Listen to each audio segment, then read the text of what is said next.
उपोषणाला बसले, काय समस्या है, काय बिल्डर तुम्हाला दाद देत नहीं? मेन हम लोग को पानी की सबसे बड़ी प्रॉब्लम और सबसे मेन प्रॉब्लम हमें पानी की है। हमें साफ पानी नहीं मिल रहा है, टैंकर का पानी मिल रहा है। ड्रिंकिंग वाटर और डोमेस्टिक घर के यूज़ के लिए हम लोग को टैंकर का पानी मिल रहा है जो बहुत ही घटिया क्वालिटी का है।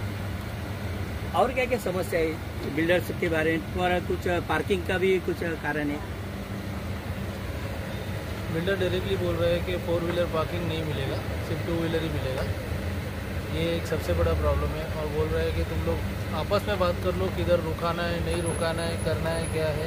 जो फ्लैट बेचते समय उसका कमिटमेंट नहीं। अच्छा, पार्किंग के समय आपको बताया रहेगा कि अब पार्किंग आपको इतना स्क्वायर फीट दिया जाएगा या तो इतना पार्किंग बेसमेंट में है, तो ऐसा कुछ बताया रहेगा? सफिशिएंट एम्पल पार्किंग तुम लोग को मिलेगा, ऐसा कमिटेड था फ्लैट लेते समय। हाँ, लेकिन अभी वो नहीं मान रहे कि पार्किंग के लिए जगह नहीं है। डायरेक्टली वो बोल रहे हैं कि तुम लोग आपस में देख लो कैसा तुम लोग को पार्किंग करना है। अजून काय काय समस्या आहेत तुमच्या इथे? ॲक्च्युली आम्हाला सर्वच समस्या आहेत, पण कसं झालं सर, आम्हाला तर सगळ्यात पहिले त्यांनी पोझिशन डिले केलं। पोझिशन डिले एवढं केलं, आमच्याकडून सगळे पैसे अगोदर घेऊन ठेवले। नंतर आम्हाला भीक मागितल्यासारखं आम्हाला त्यांच्या दारात सारखं यावं लागलं आणि आम्हाला पोझिशन टायमावर दिलं नाही त्यांनी।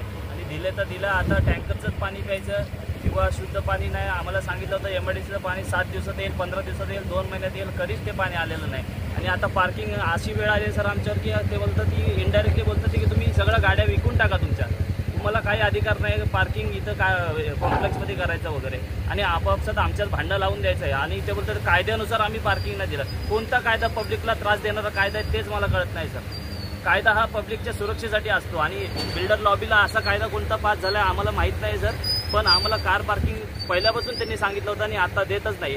क्लब हाऊस रेडी आहे, सगळे पैसे घेऊन बसलेत, 6 महिने झाले क्लब हाऊसचे पैसे घेतलेत, एकही तयार नाही। जिम नाही, कोणत्याही प्रकारचं लहान मुलांना खेळायला तयार नाही, ज्येष्ठ नागरिकांना कोणतं गार्डन नाही का कोणतीच व्यवस्था इथं नाही आहे। तर आम्ही सगळे फक्त पैसेच द्यायचे आणि हे बाहेरून येऊन महाराष्ट्र भूमीत आमची संतांची भूमी, इथं महाराजांची आमची शिकवण आहे अन्याला लढा देण्यासारखा आणि यांच्या आम्ही जाच झाली कुठपर्यंत जगायचं सर, हे आम्ही कुठेही सहन करणार नाही। या सगळ्या जाचाला वैतागून आम्ही उपोषणाला बसलो आहोत सर।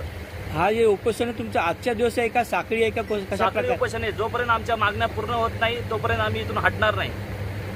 आता ही बाब तुम्ही बिल्डरला सांगितली आहे का? लेखी वारंवार सांगून लेखी दिलंय, तोंडी दिलंय, सगळं झालंय, त्यांच्याबरोबर कोऑपरेट करून करून वैताग आलाय सर आम्हाला। म्हणजे त्यांच्या नाकावरची माशी उडत नाही असं तुमचं म्हणणं आहे? काहीच काय फरक पडत नाही? ते 15 का 20 पार्टनर आहेत, त्यांना काही फरक पडत नाही। तुम्ही काय करा म्हणून आम्ही एक शांततेचा मार्ग पत्करलाय आणि उपोषणाला बसलोय। आम्ही सगळ्या गव्हर्नमेंट बॉडीजला इन्फॉर्म करून बसलोय। नाही, आता जे काही फ्लॅट बाकी आहे विकायचे, तर तुम्ही ते जनतेला पण काय निरोप देणार की काय करायचं? एकच सांगणार की आम्ही बसलोय, तुम्ही बसू नका।